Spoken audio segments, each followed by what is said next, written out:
Le sprint final de cette année 2022 sur les marchés, nous allons en parler avec nos invités de Planète Marché. Léa Dauphas est avec nous ce soir, chef économiste de TAC Economics. Bonsoir Léa. Bonsoir Grégoire. Merci d'être avec nous. Merci à Eric Bertrand de nous accompagner. Bonsoir Eric. Bonsoir Grégoire. Ravi de vous retrouver, directeur général délégué en charge des gestions chez Ophi Asset Management. Et Gilles Bazicien nous accompagne également. Bonsoir Gilles. Bonsoir. Merci beaucoup d'être là. Vous êtes président d'Equity GPS. Fin d'année et surtout perspective 2023.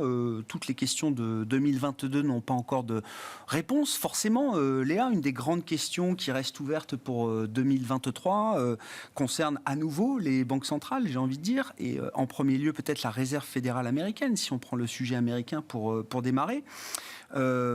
Pourquoi est-ce que le marché persiste à ignorer la Fed et la trajectoire de politique monétaire qui est proposée par la Fed? Je rappelle que la dernière réunion, c'était la semaine dernière, avec un discours encore assez clair, explicite de Jérôme Powell, et pour autant, une dissonance avec la perception que les investisseurs ont de la politique monétaire américaine pour l'an prochain, à savoir que le marché estime qu'à partir de la mi-année, il y aura un renversement de dynamique et de potentielle baisse de taux. Le marché intègre l'idée qu'il y aura peut-être une cinquantaine de points de base de baisse de taux d'ici la fin de l'année 2023. Comment on explique cette divergence ? Alors, on l'explique par le sujet qui a été clé cette année, qu'il restera l'année prochaine, par l'inflation. Tant qu'on n'a pas résolu ce problème, on n'aura pas résolu le reste. En soi, le pricing de marché est en fait assez en accord avec la macro. Donc nous, on utilise des modèles fondamentaux. Quand on utilise des modèles fondamentaux tenant compte à la fois des anticipations de marché du travail, inflation macro, en fait, le pricing du marché est plutôt le bon. C'est-à-dire qu'on est au final assez proche du taux neutre, qui aurait à peu près 50-75 BP supplémentaires à aller chercher, mais c'est probablement tout. Donc là, c'est plutôt la capacité qu'ont les banques centrales, Fed et BCE, on y reviendra, à ancrer les anticipations, à montrer qu'elles sont crédibles, à montrer qu'elles sont à la manœuvre. Ce qu'il faut avoir en tête, c'est qu'aux États-Unis, on a certes une baisse, en tout cas une décélération de l'inflation, d'autant plus très visible sur le headline. Pour autant, il n'y a aucune possibilité que l'inflation revienne dans l'objectif de la Fed l'année prochaine. On est plutôt sur des scénarios où le headline stabiliserait autour de 4. Fin 2023. Fin 2023. Ouais. On a bien une baisse du prix des biens, la fin des problématiques de chaîne de valeur.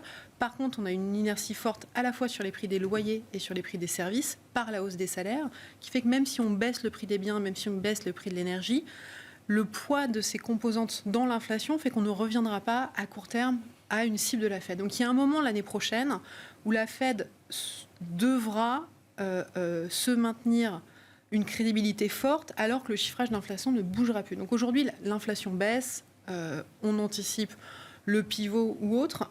La Fed doit maintenir probablement au-delà de ce qu'elle devrait faire fondamentalement, parce qu'on va avoir un sujet l'année prochaine et parce qu'elle se doit d'être crédible dans ce contexte-là. Ça, c'est le premier point. Et puis le deuxième point aussi, il y a une vraie incertitude, il y a une sorte de wait and see en ce moment sur le scénario US. Le scénario euro, on peut en discuter, mais sur le scénario US, tout le monde a ce scénario de mild recession ou autre. Il y a vu la bascule, est-ce que le marché immobilier va amener un scénario de croissance beaucoup plus bas? Et en fait, c'est ce qui fait un peu les fourchettes aujourd'hui sur les scénarios US pour l'année prochaine. Mais il y a aussi cette question-là, c'est qu'il y a encore un temps aujourd'hui où c'est est-ce qu'on va un peu plus loin que le mild recession ou au final, est-ce que c'est le mild recession et on en sort? Tant qu'on n'a pas résolu à la fois ce schéma-là et en gros le profil d'inflation 2023-2024, on va encore être dans cette bascule Fed versus marché. Et la Fed se doit d'être au quiche et beaucoup plus fortement aujourd'hui, sinon on aura un problème en 2023. Et vous dites sur la base du critère d'inflation, qui reste aujourd'hui le critère numéro 1 pour la Fed, la Réserve fédérale américaine ne sera pas en position de baisser ses taux en 2023. Si on emploie une inflation qui serait autour de 4, et c'est pas en plus un scénario complètement hors consensus de dire 4. On dit les prix des loyers vont un peu baisser, mais les prix des services avec des salaires qui vont baisser, qui vont être autour de 5, c'est pas déconnant d'avoir une inflation à 4. Elle va être à 4 sur 2023, elle sera probablement à 3,5, 3 en 2024. Ouais. On ne retrouvera pas une inflation Fed à 2%. C'est l'autre, c'est un peu l'autre monde. On pourra retrouver ces niveaux-là, mais ça sera dans le bas de cycle. Dans le haut de cycle, on sera plutôt sur une moyenne d'inflation autour de 3. Donc il y a un moment où la Fed devra changer sa cible, les banques centrales devront changer leur cible, Et si elles veulent le faire, il faut qu'elles soient ultra agressives maintenant pour être capable ensuite d'englanger cette deuxième phase et ce deuxième cycle. Le marché ne l'a pas encore en tête. On voit bien que sur les chiffrages d'inflation, tout le monde revient en 2024-2025 à des cibles de 2. C'est pas ce qui va se passer, ou en tout cas, il faudrait qu'il y ait un choc de croissance qui soit un choc de récession beaucoup plus fort que celui qu'on anticipe pour l'année prochaine. Et donc 2023 va être une année complexe pour les banques centrales. Ce ne sera plus la question de l'inflation, c'est la question de la cible et de la crédibilité. Et ça sera une autre paire de manches. Éric, sur cette perspective 2023 pour les banques centrales et pour la Réserve fédérale américaine en premier lieu, il insiste beaucoup sur les conditions financières, toujours Jérôme Powell. Il faut que les conditions financières reflètent le niveau de restriction monétaire qu'on veut atteindre pour freiner l'économie américaine et freiner la demande. Oui, je crois que ce qu'embête beaucoup Jérôme Powell, c'est que sa partie longue de la courbe commence à lui dire tu vas engendrer une récession trop forte, donc moi je te fais tout de suite rebaisser tes taux, et du coup enlève une partie du resserrement monétaire de ce qu'il fait sur le cours. Ouais. Ça, je reste convaincu de ce point-là. Ça veut donc dire que je vais dire que je vais être très dur, que je vais être très fort, comme il l'a déjà dit, même si c'est douloureux, je remonterai mes taux. Il y a deux choses. Il veut que la partie taux réel, qui est le taux nominal moins l'inflation anticipée, soit assez élevée pour bien maintenir des conditions financières restrictives, en particulier sur l'immobilier. Pour l'instant, sa crédibilité n'est pas entachée. C'est-à-dire que les inflations induites à 10 ans dans la courbe, ou même à 5 ans, si on les mesure dans 5 ans, sont encore du côté de 2,5, ce qui est 25 centimes de plus que le monde d'avant. Effectivement, je pense que la courbe se gourre un peu. En tout cas, il veut vraiment ancrer, et ça, les deux banquiers centraux sont très attentifs au fait que les anticipations d'inflation sont très auto-réalisantes. C'est-à-dire qu'à partir du moment où ça lâche, ça a été le cas à 2 reprises, à chaque fois ils ont donné de la voix, et c'est notamment l'accélération de la BCE vient de ce dérapage sur ces anticipations d'inflation. Donc, ils vont donner de la voix pour que la partie longue de la courbe et les taux réels restent forts, et par là même, ils ancrent leur combat contre l'inflation dans la courbe. Alors ça va avoir un temps, donc c'est sans doute les mois qui sont devant nous. Après, ils seront pragmatiques. Notre vue, c'est que pour l'instant, ils remontent les taux côté de 4,75, 5, et puis on va faire un gros wait and see. Donc on devrait y être en mars-avril. Si en septembre, ça décélère beaucoup trop brutalement, et notamment à cause d'un effet accumulation sur l'immobilier, où ça a été tellement vite d'ordinaire, c'est 12 à 18 mois la transmission de la politique monétaire, là, on a tout fait en 6-9 mois, on pourra avoir un atterrissage nettement plus brutal, ils en ont sous le pied. Concrètement, vu la résilience quand même économique, ils n'en savent pas trop, quelque chose à mon avis. Donc ils vont monter et rester là, et ensuite ils auront 6 mois pour adoucir le discours. Mais le fait que la courbe anticipe d'ores et déjà qu'ils vont baisser au moins de 50 centimes à partir de septembre pour terminer à 4,25 je crois, ou 4 plus quelque chose, fin 23, ça enlève une partie du travail. Donc je pense qu'ils vont rester sur ce registre sémantique en attendant qu'on y voit un petit peu plus clair.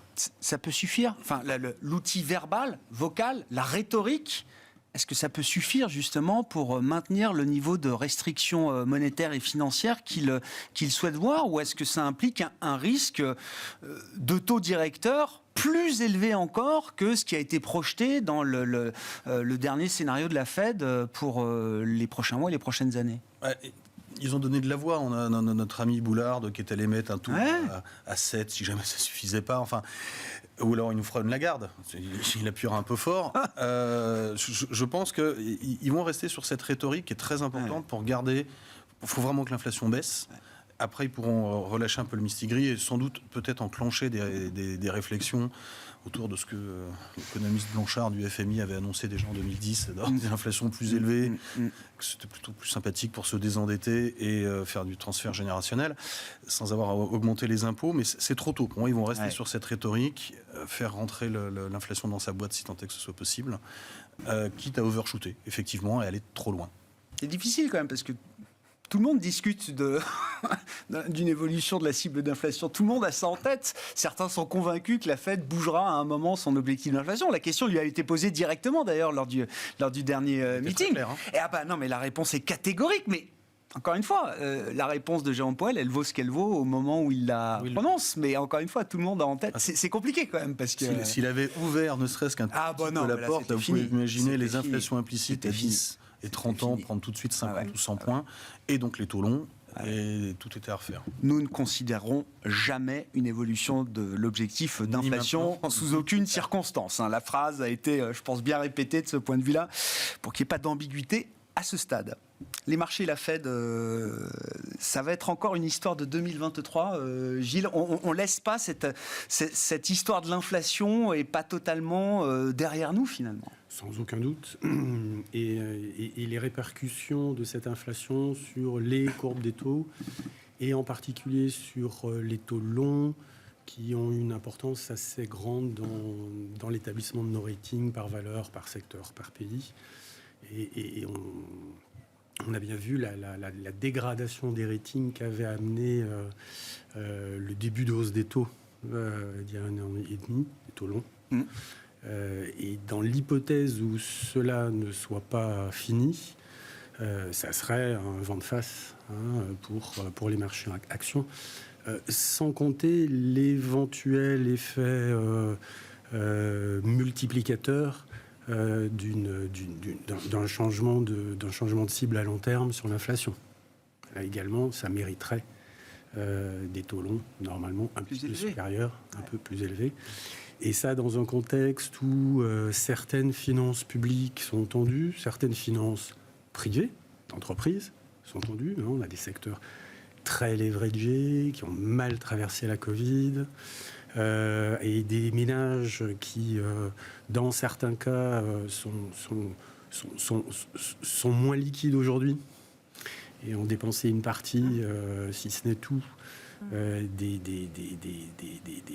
windfall benefits, excusez mon franglais, de la période Covid, et puis certains États qui sont quand même suffisamment endettés pour que Madame Lagarde les rappelle publiquement à la mise en place effective de mesures de réforme structurelles. On ne pouvait pas s'empêcher de lire un appel à la France, bien sûr, en palimpseste, et à notre énième réforme des retraites. Donc tout ça, oui, ça va sans doute peser sur les marchés et puis sur les performances relatives des différentes thématiques et des différents secteurs et des différentes entreprises. Pourquoi les marchés ne croient pas à la Fed ? Alors, à ce stade, parce que, on a vécu une séquence très forte, et à partir du moment où la Fed a envoyé un signal fort en février, mars 2022, oui, les marchés se sont mis à croire la Fed, effectivement, les hausses de taux de 75 points de base, etc. Oui. Mais à ce stade, visiblement, les marchés ont du mal à acheter la suite de l'histoire. Il y a en effet un nouveau petit décalage qui s'est creusé. Alors, il peut y avoir plusieurs hypothèses. C'est difficile de sonder le cœur et l'âme du marché. C'est pas un personnage. C'est une somme de comportements d'investisseurs pondérés de la profondeur de leur poche, la profondeur de leur liquidité à mettre en œuvre à un instant donné, à un jour donné, dans le marché. Comprendre que ces anticipations peuvent évoluer assez rapidement. Absolument. D'accord. Mais il y a quand même quelques petites hypothèses. La première qui a été évoquée, bien sûr, c'est le fait que plus on règle les sujets par la parole, et mieux c'est, quelque part. C'est un petit peu l'arme nucléaire. Le mieux, c'est de ne pas s'en servir, pour faire le moins de mal possible au tissu économique, et à la linéarité des anticipations des acteurs économiques, des décideurs économiques. Alors, il peut y avoir aussi une autre hypothèse qui est celle que le marché, ou que certains investisseurs au sein du marché, et des avis très différents et très tranchés. Je pense que c'est assez légitime qu'on ait des avis assez différents et assez tranchés sur l'évolution de l'activité économique, parce qu'on a quand même beaucoup de courants de travers qui rendent la lecture assez difficile. Et il a toujours été difficile de prévoir l'avenir, surtout quand il n'est pas dans le rétroviseur, et en matière de croissance économique. Mais là, on a quand même des événements géopolitiques, sur les matières premières, politiques au sens de tensions au sein de pays ou de zones économiques, qui font que, avec les effets de Covid, avec des freins absolument incroyables, des ultra-politiques accommodantes, donc tout ça se résorber et revenir à une forme de normalité, ça amène beaucoup d'échos qui peuvent être lus comme étant en fait des tendances qui ne sont pas des tendances et qui sont juste des échos. Ouais. Et donc tout ça, ça rend, je pense, l'opinion assez polarisé. Et donc, de ce côté-là, et que certains investisseurs considèrent que la Fed se trompe et que l'économie mondiale a ralenti beaucoup plus que prévu et qu'il sera plus difficile aux banquiers centraux qu'ils ne le pensent de résister à une hausse réelle du chômage. Parce qu'en réalité, on veut ralentir l'économie, on veut augmenter le chômage, c'est explicite, c'est dit. C'est sûr que les consommateurs ne sont pas contents d'avoir des salaires qui ne montent pas trop et des prix qui montent. Donc ça, c'est un problème de pouvoir d'achat. Maintenant, ils ont encore des emplois, ils sont encore consommateurs. Que se passerait-il si on avait plus de chômage, trop massivement, trop directement, dans un contexte déjà potentiellement heurté en termes de tensions politiques au sein de pays ou au sein de zones supposées homogènes comme la zone euro. C'est vrai qu'il y a un peu l'idée que chez les investisseurs, c'est ou tout noir ou tout blanc l'an prochain. Léa, en tant qu'économiste, c'est vrai, on aime bien les trucs un peu binaires, faciles à choisir à la fin de la journée, dans quel camp êtes-vous, etc. Mais là, c'est très ouvert, je trouve, pour 2023, avec effectivement des investisseurs très positifs. Ça y est, on a vu le pire, et la récession ne sera pas une vraie récession ou simplement technique à minima, comme on a l'habitude. Et puis d'autres qui disent, non mais attendez, la facture, on ne l'a pas encore vue. Et ça va être beaucoup plus douloureux que ce que vous imaginez. Il y a ces deux camps. Il y a ces deux camps. Et avec chacun des bonnes, bonnes raisons. Ah mais bien sûr, des arguments qui s'entendent de part et d'autre. C'est un vrai sujet. Nous, tous les modèles pointent vers le camp négatif, vers le camp de la récession. Il y a beaucoup de facteurs aujourd'hui, quand on regarde tous les indicateurs avancés, les enquêtes, les données de confiance, quand on essaye de modéliser l'impact du choc énergétique sur la zone euro, quand on regarde l'impact du ralentissement du marché immobilier américain, quand on regarde le marché de l'emploi qui se dégrade et qui va se dégrader, tout ça pointe vers un scénario de récession. Pour autant, malgré tous ces indicateurs avancés, malgré tous ces signaux, on a des économies US et surtout zone euro qui sont très résilientes, alors pour des raisons différentes, à la fois les surplus d'épargne post-Covid, le besoin et la résilience de la conso, l'effet prix côté marge des entreprises, un environnement qui est certes contraint du côté de la politique monétaire de la BCE, mais qui somme toute ne l'est pas encore à son plein, et puis des chocs politiques, géopolitiques qu'au final on a intégrés et qu'on a absorbés. Donc, une fois qu'on a fait ce constat-là, il y a quand même un facteur qui est rassurant dans toute cette incertitude, c'est que l'incertitude va être courte. C'est-à-dire qu'en fait, à horizon T1, notre scénario de récession, il sera plus ou moins mis en place, parce qu'en zone euro, il est conditionné au choc énergétique. Quand on regarde ce qu'il faut savoir sur la zone euro, c'est que l'interruption des approvisionnements en gaz russe nécessitait une réduction de la demande en énergie de l'ordre de 20% entre maintenant et la fin de l'hiver, avec le niveau des stocks tel qu'il était. Une réduction de la demande de 20% paraissait complètement délirant au mois d'octobre. Quand on regarde les données sur septembre, octobre, novembre, c'est les dernières données qu'on a en dispo, pour l'instant, on est en ligne. C'est-à-dire qu'on pourrait arriver au mois de mars sans avoir à faire des restrictions plus fortes sur l'énergie, et donc en ayant un baseline zone euro qui ne soit pas atteint par cette crise-là. Ce qu'il faut quand même rappeler, c'est que si on ne met pas ce choc énergétique sur le scénario de zone euro, on aura quand même un T4 et un T1 négatif en zone euro, sans même aller dans quelque chose de très négatif. L'INSEE a annoncé une croissance française à moins 0,2 pour le Q4. La Banque de France annonce un scénario à 0,3 pour la France l'année prochaine, avec une fourchette large entre moins 0,3 et plus 0,8. Mais on a quand même un T4 et un T1 en zone euro qui s'orientent vers une phase de récession. La question, c'est pas tant celle de la récession, en fait, c'est comment on en sort. Et comment on en sort, tout le monde, par contre... Alors, autant le maintenant et le T1, c'est vraiment des scénarios très adverses. Par contre, il n'y a absolument pas de binaire sur la fin 2023. Il y a moins d'inflation, donc on consomme, et donc on a une reprise du pouvoir d'achat, et on a des dépenses budgétaires, et les banques centrales arrêtent de resserrer. Attention, encore une fois, il y aura l'inflation. L'inflation restera là. L'inflation énergétique sera peut-être probablement derrière nous. Le reste de l'inflation sera encore là. Les hausses de salaire qui commencent à se matérialiser en zone euro ne seront pas nécessairement suffisantes pour contrer l'inflation. C'est-à-dire qu'on aura une inflation élevée, des niveaux de salaire qui colleront probablement à l'inflation. Et on fait le parti de la... Alors, je pense que pour les États-Unis, c'est plutôt vrai, parce que pour l'instant, le ménage américain, le marché du travail a montré qu'il était résilient. Attention quand même au choc du marché immobilier. Pour l'instant, c'est cerné, mais à voir. Et puis, il faut toujours faire attention à ce qu'on appelle les signaux faibles. Toutes les craintes dans les institutions financières non bancaires. On a parlé de Blackstone il y a quelques semaines. Ouais.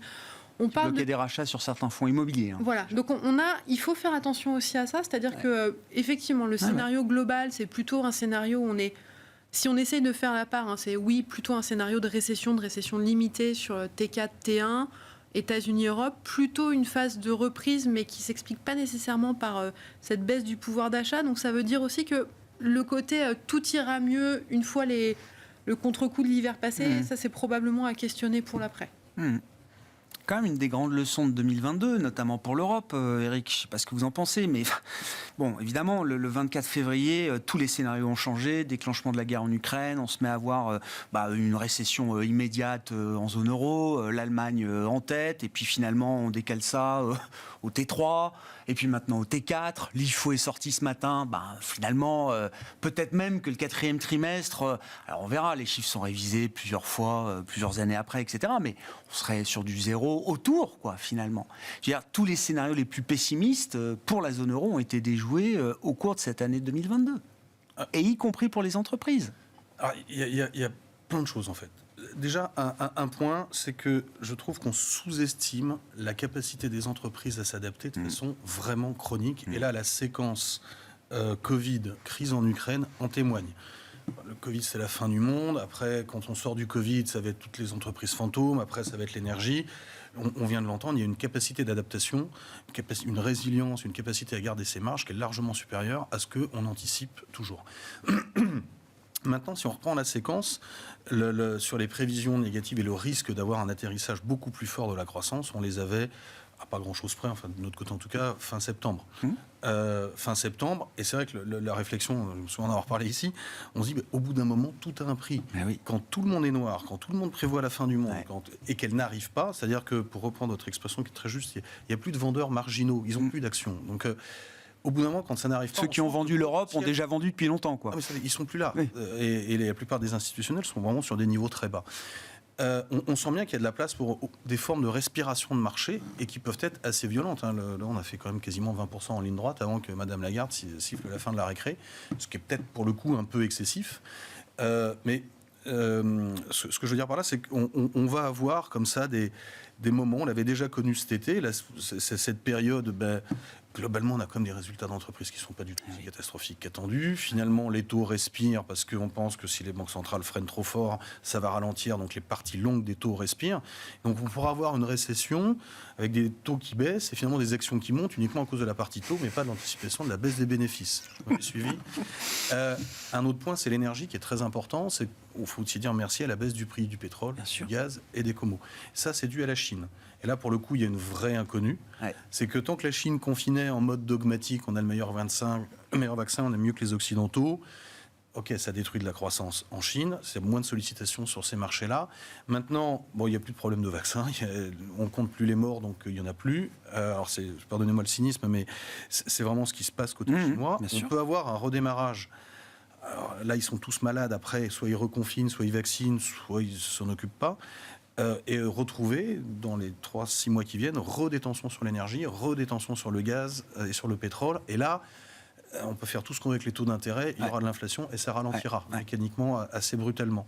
Et donc je pense, pour revenir sur la question, je suis un peu long, non, mais sur 2023, là pour nous, on vient d'avoir un rallye qu'on avait acheté, qu'on vend. Et maintenant...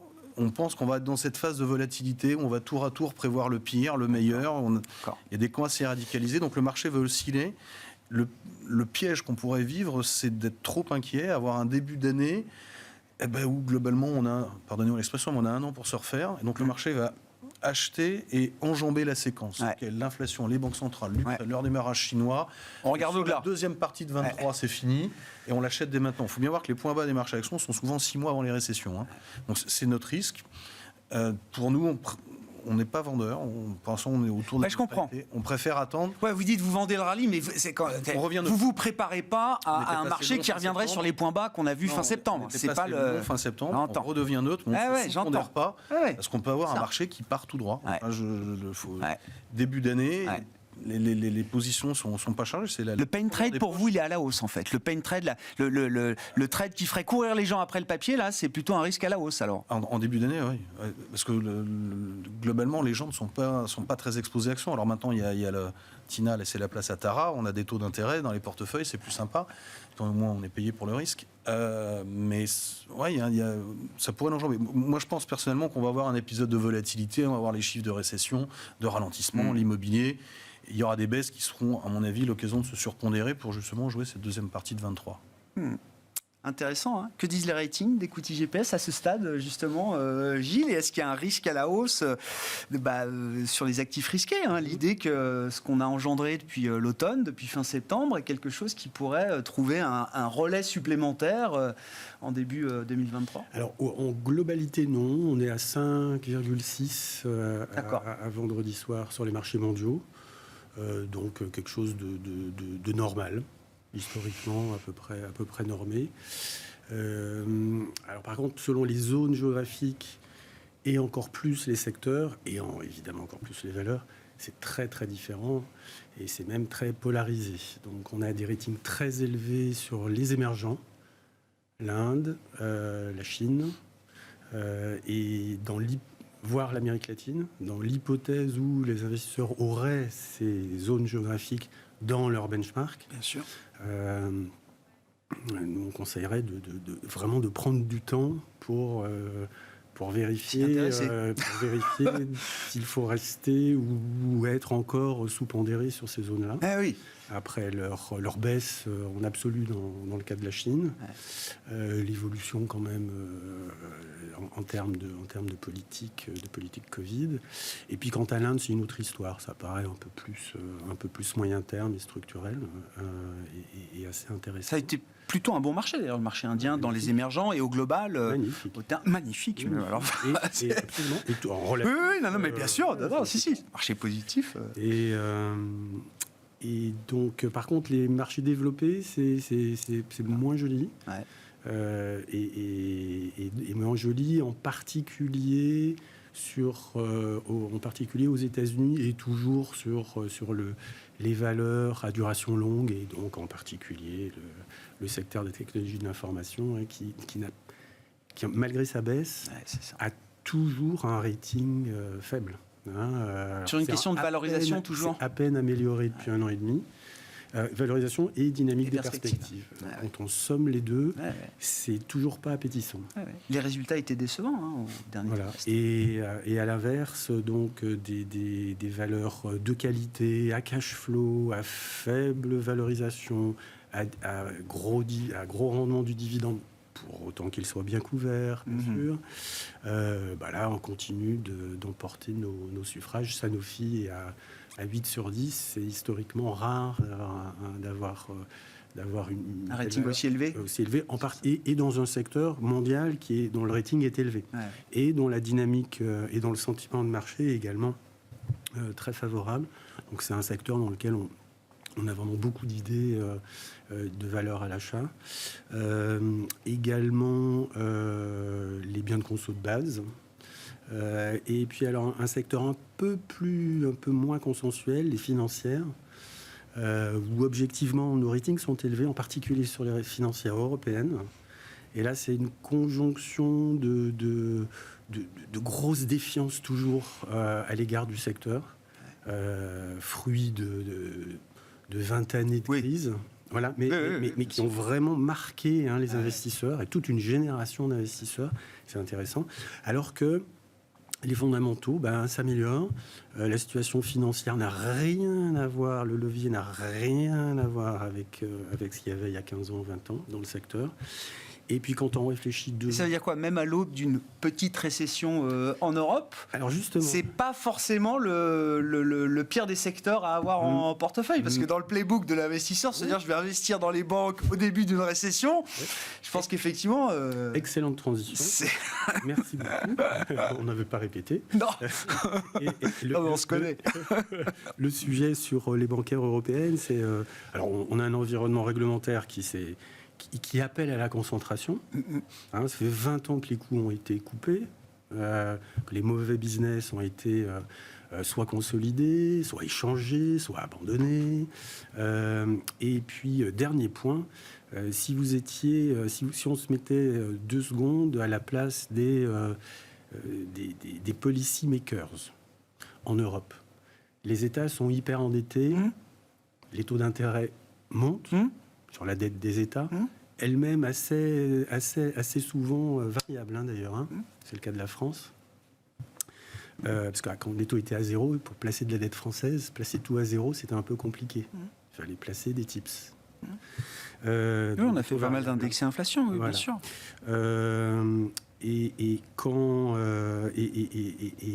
Donc, si la fiscalité n'aide plus au moins, voire même se retranche un petit peu, des politiques ultra accommodantes, si les banquiers centraux se retranchent un peu, normalisent un peu leur politique, qui voulez-vous avoir comme parmi les rares moteurs positifs, si ce n'est le crédit bancaire? Et donc, ça va être très important pour tous les décideurs politiques de s'assurer que le canal de crédit via les banques reste fonctionnel. En particulier en Europe. En particulier en Europe. Et ce sera d'autant plus acceptable que leur situation s'est très sensiblement améliorée depuis une vingtaine d'années. Ouais. Sur l'Europe, d'ailleurs, Léa, pourquoi la BCE est aussi agressive ? Pourquoi la BCE est aussi méchante?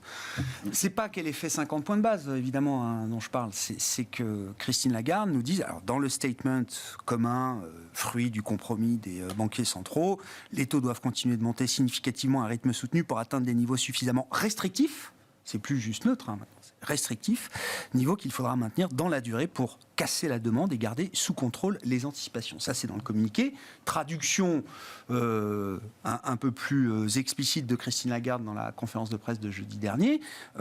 Monter les taux de manière significative à un rythme soutenu, c'est 50 points de base encore pour le premier meeting de l'année, février, sans doute 50 points de base pour le meeting de mars, et possiblement encore 50 points de base pour le meeting suivant. Ça fait 3 meetings à 50 points de base, alors qu'on est déjà à 2 sur le taux de dépôt. Ça nous amène à 3,50. C'est ça que j'appelle agressif.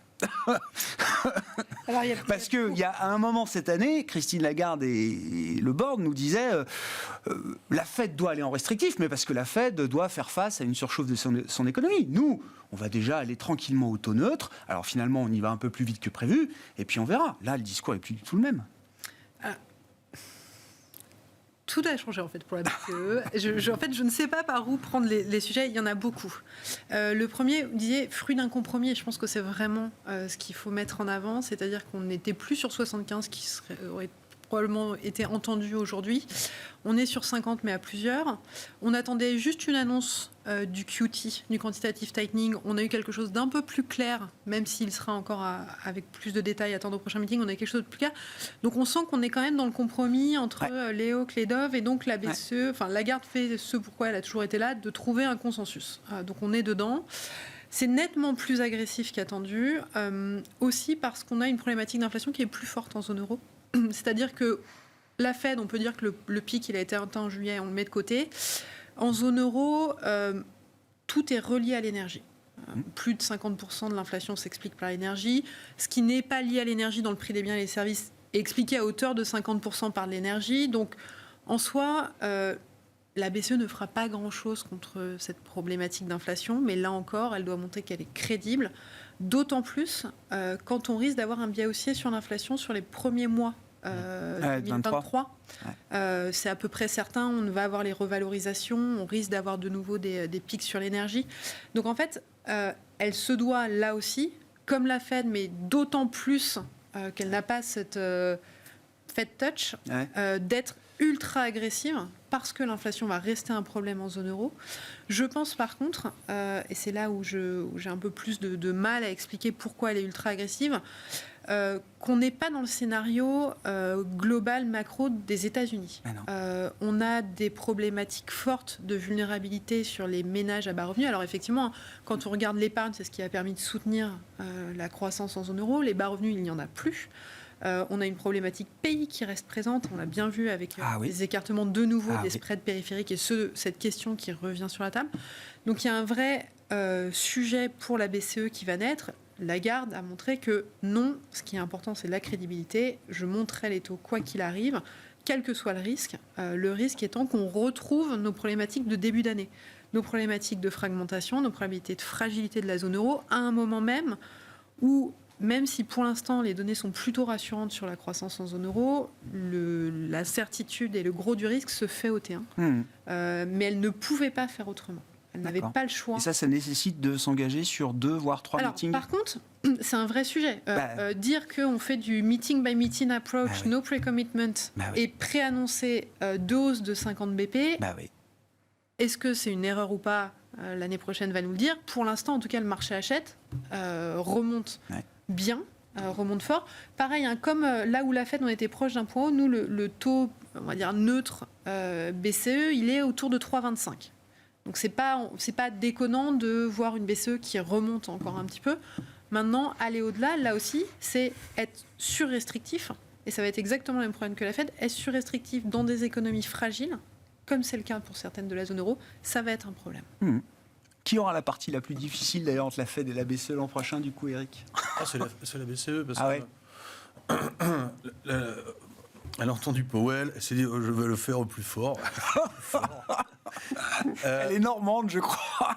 Et non, c'est le sketch que j'ai connu. Elle a tapé fort, et il faut bien voir que je reviens sur mon histoire d'auto-réalisation. C'est en ce moment que se négocie pas mal d'augmentation. Oui. Elle doit annoncer qu'elle va revenir. Parce que dans ses prévisions, on est à 2,3% d'inflation en 2025, je crois. Oui.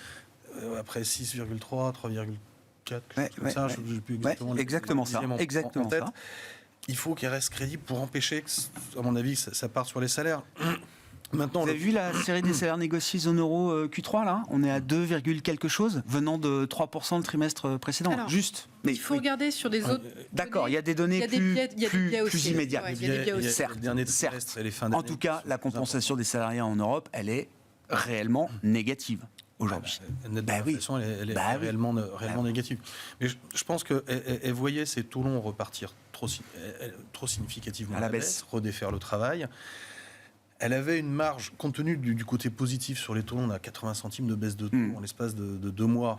Elle avait de la marge pour l'annoncer sans que ça se fasse, sans se faire trop mal sur la fragmentation en zone euro. Parce que là, pour le coup, le quantitative tightening, moi je trouve que c'est l'éléphant qui est dans la pièce et qu'on a complètement oublié. C'est qu'on va arrêter de racheter de la dette. Enfin, ceci dit, on a quand même sans être paniqué, mais on a quand même la France qui est à 120%, quelque chose comme ça, l'Italie à 155. Il y a un moment, mais t'as dit que ça reviendra sur le terrain, en particulier s'il y a ralentissement, et c'est surtout on continue de financer plein de choses avec du déficit public. Donc elle a peut-être une fenêtre pour communiquer là, qu'elle aura peut-être moins après. Ceci dit, elle s'est quand même pas mal lié les mains. Et la réaction sur le BTP va vraiment... Enfin, la dette italienne, pardon, va vraiment pas falloir qu'il y ait le moindre anicroche le petit grain de sable là, déroulé des échanges entre l'Italie et Bruxelles, parce que là, pour le coup, la reine est nue sur ce sujet de la fragmentation. J'entends. Bon. Voilà pour le tour d'horizon des banques centrales. Il nous reste quelques minutes. Un mot de l'investissement, peut-être, Eric, gardez la parole. Je regardais effectivement le billet de trésorerie américain à 1 an, novembre 2023, c'est 4,65% de rendement aujourd'hui, si j'achète ce billet de trésorerie américain à 1 an. Est-ce que je vais trouver mieux? Alors, pour faire du sécurisé, là, si on l'achète, il est en dollars. Il est en dollars sur ce niveau-là. Et si la BCE tire un peu plus sur le frein, par rapport à une Fed qui serait plus près de son pic, enfin en termes de nombre et d'ampleur de hausse, pour avoir un petit peu de réappréciation encore de l'euro, même si ce n'est pas forcément un très grand call, et donc ça coûterait un petit peu cher d'être en dollars. On peut acheter en zone euro, l'actif obligataire qui fait très très mal en performance cette année a au moins le bon goût de resservir des rendements. Le premier, c'est si vous achetez une obligation indexée sur l'inflation aujourd'hui à court terme, sur du 1 an, vous avez à peu près 0 de taux réel, plus ou moins. Et vous aurez, alors faut voir l'année prochaine, mais entre 4,5, 5, 6, ça dépend ce qu'on mesure, d'inflation européenne. Donc, on n'est pas loin de ce rendement. On n'est pas très loin de ce rendement-là. Plus globalement, quand on prend au-delà des États souverains, en particulier sur l'indexé, parce que ça va se protéger notamment d'un dérapage des prix de l'énergie, dont on pourrait toucher la performance en ayant ces obligations indexées, toute la classe d'actifs crédits qui, alors certes bien de performer depuis un mois, mais qui reste quand même encore assez attractive. Moi j'aime bien cette notion, il faut prendre des risques mais surtout être payé pour, et dans le cas du high yield notamment, alors, il y a eu un très beau rallye, il ne faut peut-être pas y aller tout de suite, attendre que ça respire un peu, mais même globalement on est sur du 7,5 de rendement, alors certes récession, certes restriction de conditions financières, tout le monde ne fait pas défaut non plus, comme régulièrement les prix peuvent l'anticiper. On évoquait la résilience des entreprises aussi avec vous. Et non, donc moi je trouve qu'on est quand même...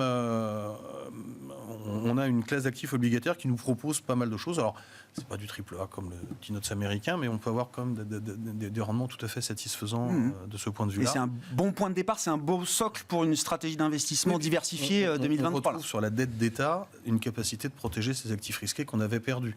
Quand vous êtes sur des taux à moins 0,50 ou moins 0,80, vous ne protégez pas votre portefeuille action, que vous êtes obligé d'acheter parce qu'il n'y a pas de rendement ailleurs. Là, on retrouve quand même des portefeuilles nettement plus équilibrés, donc on peut mettre de la dette d'État, de l'indexer sur inflation, remettre du crédit, et il n'y a pas que uniquement le bloc action qui permettait de faire la performance, comme c'était le cas en début 2022. Il y a plusieurs alternatives aujourd'hui raisonnables, c'est ça, Tara. Le R de Tara, c'est Reasonable Alternatives. Un mot là-dessus aussi pour finir avec vous sur l'investissement. Je sais qu'il y a toujours ce bloc de pays triple A+, qui est cher à votre cœur. Qui est une nomenclature propre à Equity GPS. Oui, bien sûr, c'est pas les notations S&P ou autres, mais c'est votre notation à vous, triple A+. Au sein des pays développés, on a identifié une quinzaine de critères qu'on a synthétisés et qui visent à déterminer les pays de meilleure qualité durablement.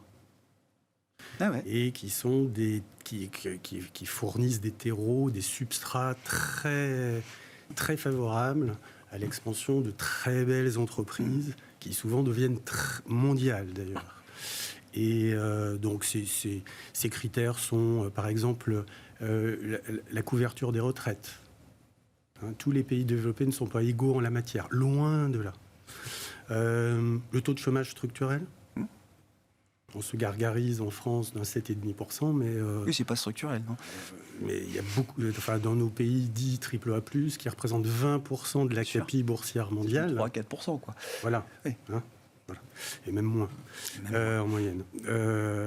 Les déficits budgétaires, là où certains n'ont jamais été en excédent depuis 40 ans, y en a qui n'ont pas creusé leur dette depuis 40 ans et qui pourtant ont vu leur PNB par habitant progresser plus vite.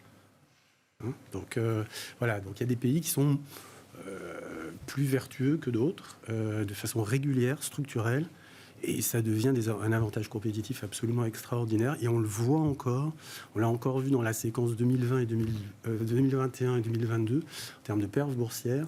Dans les périodes troublées, les valeurs de ces pays-là performent mieux que le reste du monde. La qualité. Triple A+. Merci beaucoup d'avoir été les invités de Planète Marché ce soir. Gilles Bazissire, Equity GPS, Léa Dauphas, TAC Economics et Éric Bertrand, OFIAM étaient nos invités en plateau.